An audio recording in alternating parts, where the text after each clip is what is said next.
सज्जनों, सब चाहते हैं लाभ, कोई हानि नहीं चाहते, कोई दुख को पसंद नहीं करते, सब सुखे चाहते ने।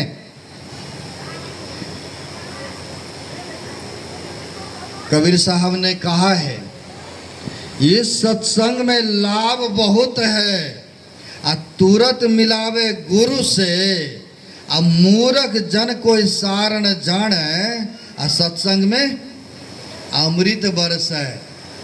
अब कहेंगे यहाँ पर तो बादल भी नहीं गिरा, नहीं गरजा, और नहीं एक बूंद बारिश हुई, तो अमृत की कैसे वर्षा हो गए, प्रश्न हो रहा है ना। लेकिन सज्जनों, एक संतों ने कहा, अमृत है बातों के बात, अमृत है संतों के पास, दरिया अमृत नाम अनंत, पी पी अमर भय सब संत। अमर हो गए कि नहीं संत सभी, आखिर पूज्य हो गए, तब न उनके आदर से नाम लेते हैं, तब न फूल अगरबत्ती सब चढ़ाते हैं, प्रसाद चढ़ाते हैं। आज हमारे सदगुरु महाराज देख लीजिए, 18 महीना तक गुफा के अंतर में रह करके आत्म साक्षात्कार कर लिए, अपने आप को जान गए। महापुरुषों ने कहा, जो अपने को जान गए उनसे परमात्मा छिपा हुआ नहीं रहते। कहा, जो रूह आपने देखा सो साहब को पेखा। साहब मतलब परमात्मा भी होते, क्योंकि हरि का 1000 नाम होते हैं नहीं। जैसे वाटर कह लो, नीर कह लो, पानी कह लो, जल कह लो, न चीज़ तो एक ही है ना।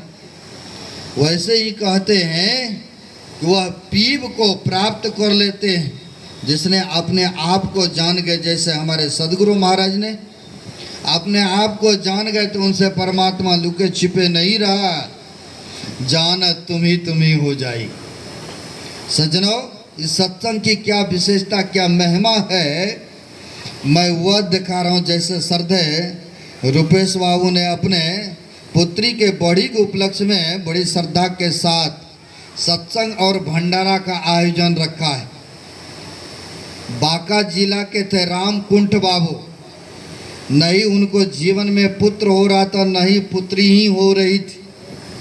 जो गृहस्थी लाइन में है, आखिर बेटा बेटी चाहिए ना, और नहीं होता तो वो मंदिर, वो बाबा, वो डॉक्टर बहुत प्रयत्न करते, क्योंकि गृहस्थी में है, सोचते हैं आखिर वंश को चलाने के लिए कोई इनको होना चाहिए, नहीं ऐसा सोच होते हैं व्यक्ति का।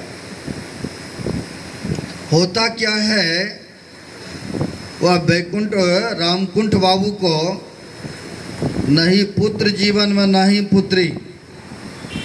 चले आए कहाँ, तो भागलपुर कुप्पा घाट। आप लोग पहले भी सुने होंगे, चूँकि सत्संग की प्रधानता और विशेषता पर पाठ हुई है, इसलिए मैं सुना रहा हूँ। और सुने हैं अभी पाठ में, मज्जन फल देखिए तत्काला, का कोई पिक बकहूँ मराला। और सत्संग से क्या क्या लाभ होता है, और भी पाठ में सुने, मति कीरति गति भूत भलाई, जब जही जतन जहाँ जही पाई, सो जानव सत्संग प्रभाव, लोको वेदना आन उपाओ। ऐसा रवन में सुन रहे थे बालकांड से। यानी मति किनके अच्छे होते हैं, आप लोगों की मति अच्छी हुई तब ना सत्संग में आके बैठे हैं, मति अच्छी हुई तब ना दारू शराब नहीं पी रहे हैं, तब ना मीठ मुर्गा नहीं खा रहे हैं। और जिनकी मति कुमति हो चुके हैं, उनका तो सब चीज़ भक्षण हो रहा है ना, क्योंकि संत सत्संग में नहीं आया, संतों के सानिध्य में नहीं आए, इसलिए उसकी मति यूँ समझिए बिगड़ा हुआ है न। यानी गोस्वामी जी कहते हैं, बिनु सत्संग विवेक न होई। बिना सत्संग किए व्यक्ति को विवेक नहीं होता, ऐसा रवन में लिखते हैं। विवेक किसे कहते हैं, सत असत का निर्णय करने का, कर्तव्य और कर्तव्य का निर्णय करने का। क्या हमारा धर्म है, क्या हमारी खाने का है, किसके साथ, बड़ों के साथ कैसे वार्तालाप करना चाहिए, ये सारी चीज़ें कहाँ सीखने को मिलता है, तो सत्संग में। संतों महापुरुषों के सानिध्य में आने से नहीं होता है, तो मैं सुना रहा था रामकुंठ बाबू गृहस्थी में थे, नहीं पुत्र नहीं पुत्री, तो सोचा यहाँ वहाँ क्या जाएंगे, चलते हैं सदगुरु महाराज से मांगने के लिए।